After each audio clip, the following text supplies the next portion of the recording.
नमस्कार दोस्तों, आज सुनिए श्री दुर्गा नवरात्रि व्रत कथा। एक समय बृहस्पति जी ब्रह्मा जी से बोले, हे ब्राह्मण श्रेष्ठ, चैत्र व आश्विन मास के शुक्ल पक्ष में नवरात्रि का व्रत और उत्सव क्यों किया जाता है? इस व्रत का क्या फल है? इसे किस प्रकार करना उचित है? पहले इस व्रत को किसने किया, सो विस्तार से कहिए।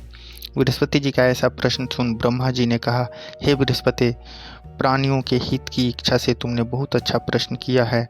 जो मनुष्य मनोरथ पूर्ण करने वाली दुर्गा, महादेव, सूर्य और नारायण का ध्यान करते हैं, वे मनुष्य धन्य हैं। यह नवरात्र व्रत संपूर्ण कामनाओं को पूर्ण करने वाला है। इसके करने से पुत्र की कामना वाले को पुत्र, धन की लालसा वाले को धन, विद्या की चाहना वाले को विद्या और सुख की इच्छा वाले को सुख मिलता है। इस व्रत को करने से रोगी मनुष्य का रोग दूर हो जाता है, मनुष्य की संपूर्ण विपत्तियां दूर हो जाती हैं और घर में समृद्धि की वृद्धि होती है। बंध्या को पुत्र प्राप्त होता है, समस्त पापों से छुटकारा मिल जाता है और मन का मनोरथ सिद्ध हो जाता है।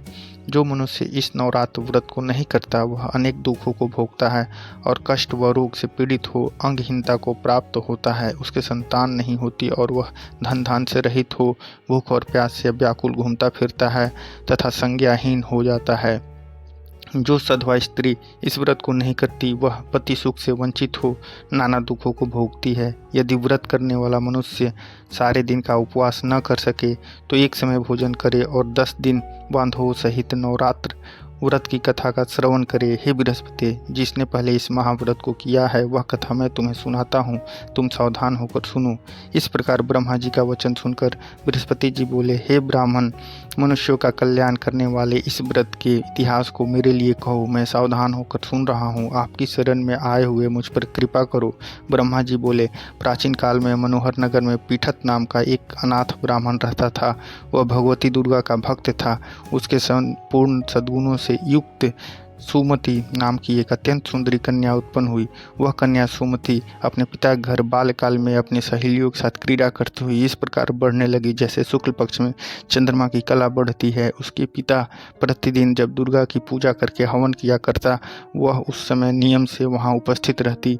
एक दिन सुमति अपनी सखियों के साथ खेल में लग गई और भगवती के पूजन में उपस्थित नहीं हुई। उसके पिता को पुत्री की ऐसी असावधानी देखकर क्रोध आया और वह पुत्री से कहने लगा, अरे दुष्ट पुत्री, आज तूने भगवती का पूजन नहीं किया, इस कारण मैं किसी कुष्ठ रोगी या दरिद्र मनुष्य के साथ तेरा विवाह करूंगा। पिता का ऐसा वचन सुन सुमति को बड़ा दुख हुआ और पिता से कहने लगी, हे पिता, मैं आपकी कन्या हूँ, सब तरह से आपके अधीन हूँ, जैसी आपकी इच्छा हो वैसा ही करो। राजा से, कुष्ठी से, दरिद्र से अथवा जिसके साथ चाहो मेरा विवाह कर दो, पर होगा वही जो मेरे भाग्य में लिखा है। मेरा तो अटल विश्वास है, जो जैसा कर्म करता है उसको कर्मों के अनुसार वैसा ही फल प्राप्त होता है, क्योंकि कर्म करना मनुष्यों के अधीन है पर फल देना ईश्वर के अधीन है। जैसे अग्नि में पड़ने से तृण आदि उसको अधिक प्रदीप्त कर देते हैं, इस प्रकार कन्या के निर्भयता से कहे हुए वचन सुन उस ब्राह्मण ने क्रोधित हो अपनी कन्या के विवाह एक कुष्ठी के साथ कर दिया और अत्यंत क्रोधित हो पुत्री से कहने लगा, हे पुत्री, अपने कर्म का फल भोगो, देखे भाग्य के भरोसे रहकर क्या करती हो। पिता के ऐसे कटु वचन सुन सुमति मन में विचार करने लगी, अहो मेरा बड़ा दुर्भाग्य है जिससे मुझे ऐसा पति मिला। इस तरह अपने दुख का विचार करते हुए वह कन्या अपने पति के साथ वन में चली गई और डरावने कुशायुक्त उस निर्जन वन में उन्होंने वह रात कष्ट से व्यतीत की।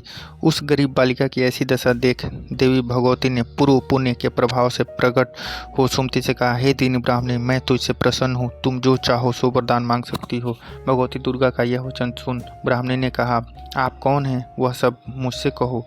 ब्राह्मणी का ऐसा वचन सुन देवी ने कहा कि मैं आदि शक्ति भगवती हूँ और मैं ही ब्रह्म विद्या व सरस्वती हूँ। प्रसन्न होने पर मैं प्राणियों का दुख दूर कर उनको सुख प्रदान करती हूँ। हे ब्राह्मणी, मैं तुझ पर तेरे पूर्वजन्म के पुण्य के प्रभाव से प्रसन्न हूँ। तुम्हारे पूर्वजन्म का वृत्तांत सुनाती हूँ, सुनो। तू पूर्वजन्म में निषाद यानी भील की स्त्री थी और अति पतिव्रता थी। एक दिन तेरे पति निषाद ने चोरी की। चोरी करने के कारण तुम दोनों को सिपाहियों ने पकड़ लिया और ले जाकर जेल खाने में कैद कर दिया। उन लोगों ने तुझको और तेरे पति को भोजन भी नहीं दिया। इस प्रकार नवरात्र के दिनों में तुमने न तो कुछ खाया और न ही जल पिया। इस प्रकार 9 दिन तक नवरात्र का व्रत हो गया। हे ब्राह्मणी, उन दिनों में जो व्रत हुआ, इस व्रत के प्रभाव से प्रसन्न होकर मैं तुझे मनोवांछित वर देती हूँ। तुम्हारी जो इच्छा हो सो मांगो। इस प्रकार दुर्गा के वचन सुन ब्राह्मणी बोली, अगर आप मुझ पर प्रसन्न हैं तो हे दुर्गे, मैं आपको प्रणाम करती हूँ। कृपया करके मेरे पति का कोढ़ दूर करो। देवी ने कहा, उन दिनों तुमने जो व्रत किया था, उस व्रत का एक दिन का पुण्य पति का कोढ़ दूर करने के लिए अर्पण करो। उस पुण्य के प्रभाव से तेरा पति कोढ़ से मुक्त हो जाएगा। ब्रह्मा जी बोले। इस प्रकार देवी के वचन सुन वह ब्राह्मणी बहुत प्रसन्न हुई और पति को निरोग करने की इच्छा से जब उसने तथास्तु ठीक है ऐसा वचन कहा, तब उसके पति का शरीर भगवती दुर्गा की कृपा से कुष्ठ रोग से रहित हो अति कांतिवान हो गया। वह ब्राह्मणी पति की मनोहर देह को देख देवी की स्तुति करने लगी। हे दुर्गे, आप दुर्गति को दूर करने वाली, तीनों लोगों का संताप हरने वाली, समस्त दुखों को दूर करने वाली, रोगी मनुष्य को निरोग करने वाली, प्रसन्न हो, मनोवांछित वर देने वाली और दुष्टों का नाश करने वाली जगत की माता हो। हे अम्बे, मुझ निरपराध अबला को मेरे पिता ने कुष्ठी मनुष्य के साथ विवाह कर घर से निकाल दिया। पिता से तिरस्कृत निर्जन वन में विचर रही हूँ। आपने मेरा इस विपदा में उद्धार किया है। हे देवी, आपको प्रणाम करती हूँ, मेरी रक्षा करो। ब्रह्मा जी बोले, हे बृहस्पति, उस ब्राह्मणी की ऐसी स्तुति सुन देवी बहुत प्रसन्न हुई और ब्राह्मणी से कहा, हे ब्राह्मणी, तेरे उदालय नामक अति बुद्धिमान, धनवान, कीर्तिवान और जितेंद्रिय पुत्र शीघ्र उत्पन्न होगा। ऐसा वर प्रदान कर देवी ने ब्राह्मणी से फिर कहा कि हे ब्राह्मणी, और जो कुछ तेरी इच्छा हो वह मांग ले। भगवती दुर्गा का ऐसा वचन सुन सुमति ने कहा कि हे भगवती दुर्गे, अगर आप मुझ पर प्रसन्न हैं तो कृपा कर मुझे नवरात्र व्रत की विधि और उसके फल का विस्तार से वर्णन करें। महात्म्य।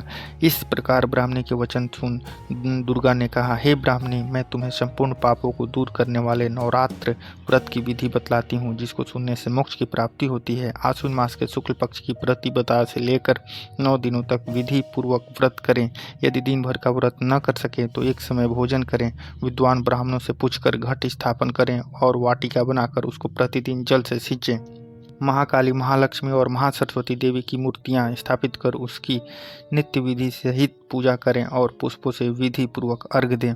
विजौरा के फल से अर्घ्य देने से रूप की प्राप्ति होती है। जाय फल से अर्घ्य देने से कीर्ति, दाख से अर्घ्य देने से कार्य की सिद्धि होती है, आंवले से अर्घ्य देने से सुख की प्राप्ति और केले से अर्घ्य देने से आभूषणों की प्राप्ति होती है। इस प्रकार पुष्पों व फलों से अर्घ्य देकर व्रत समाप्त होने पर 9वें दिन यथाविधि हवन करें। खांड, घी, गेहूँ, शहद, जौ, तिल, नारियल, दाख और कदम्ब आदि से हवन करें। गेहूं से हवन करने से लक्ष्मी की प्राप्ति होती है। खीर एवं चंपा के पुष्पों से धन की और बेल पत्तों से तेज और सुख की प्राप्ति होती है। आंवले से कीर्ति की और केले से पुत्र की, कमल से राज सम्मान की और दाखों से संपदा की प्राप्ति होती है। खांड, घी, नारियल, शहद, जौ, तिल तथा फलों से हवन करने से मनोवांछित वस्तु की प्राप्ति होती है। व्रत करने वाला मनुष्य इस विधि विधान से हवन कर आचार्य को अत्यंत नम्रता के साथ प्रणाम करे और यज्ञ की सिद्धि के लिए उसे दक्षिणा दे। इस प्रकार बताई हुई विधि के अनुसार जो व्यक्ति व्रत करता है उसके सब मनोरथ सिद्ध होते हैं, इसमें तनिक भी संदेह नहीं है। इन दोनों 9 दिनों में जो कुछ दान आदि दिया जाता है उसका करोड़ों गुना फल मिलता है। इस नवरात्र व्रत करने से अश्वमेघ यज्ञ का फल मिलता है। हे ब्राह्मणी, इस संपूर्ण कामनाओं को पूर्ण करने वाले उत्तम व्रत को तीर्थ, मंदिर अथवा घर में विधि अनुसार करें। ब्रह्मा जी बोले, हे बृहस्पति, इस प्रकार ब्राह्मणी को व्रत का विधि और फल बताकर देवी अंतर्ध्यान हो गई। जो मनुष्य या स्त्री इस व्रत को भक्तिपूर्वक करता है वह इस लोक में सुख प्राप्त कर अंत में दुर्लभ मोक्ष को प्राप्त होता है। हे बृहस्पति, यह इस दुर्लभ व्रत का महात्म्य है जो मैंने तुम्हें बतलाया है। यह सुन बृहस्पति जी आनंद से प्रफुल्लित हो ब्रह्मा जी से कहने लगे, हे ब्राह्मण, आपने मुझ पर अति कृपा की जो मुझे इस नवरात्र व्रत का महात्म्य सुनाया। ब्रह्मा जी बोले कि हे बृहस्पति, ये देवी भगवती शक्ति संपूर्ण लोगों का पालन करने वाली है। इस महादेवी के प्रभाव को कौन जान सकता है। बोलो देवी भगवती की जय। व्रत की विधि प्रातः नित्य क्रम से निवृत्त हो स्नान कर मंदिर में या घर पर ही नवरात्र में दुर्गा जी का ध्यान करके यह कथा करनी चाहिए। कन्याओं के लिए यह व्रत विशेष लाभदायक है। श्री जगदम्बा की कृपा से सब विघ्न दूर हो जाते हैं तथा सुख समृद्धि की प्राप्ति होती है। प्रार्थना। हे परमेश्वरी, मेरे द्वारा रात दिन सहस्त्रों अपराध होते हैं, यह मेरा दास है, समझकर मेरे अपराधों को क्षमा करें। हे परमेश्वरी, मैं आह्वान, विसर्जन और पूजन करना नहीं जानता, मुझे क्षमा करो। हे सुरेश्वरी, मैंने जो मंत्रहीन, क्रियाहीन, भक्ति युक्त पूजन किया है वह स्वीकार करो। हे परमेश्वरी, अज्ञान से, भूल से और बुद्धि भ्रांति से जो न्यूनता अथवा अधिकता हो गई है उसे क्षमा करिए और प्रसन्न होइए। फिर जाप मंत्र करते हैं। ऐसे मंत्र ऐसा है, ओम ऐं ही क्ली चामुंडाय विजय नमः।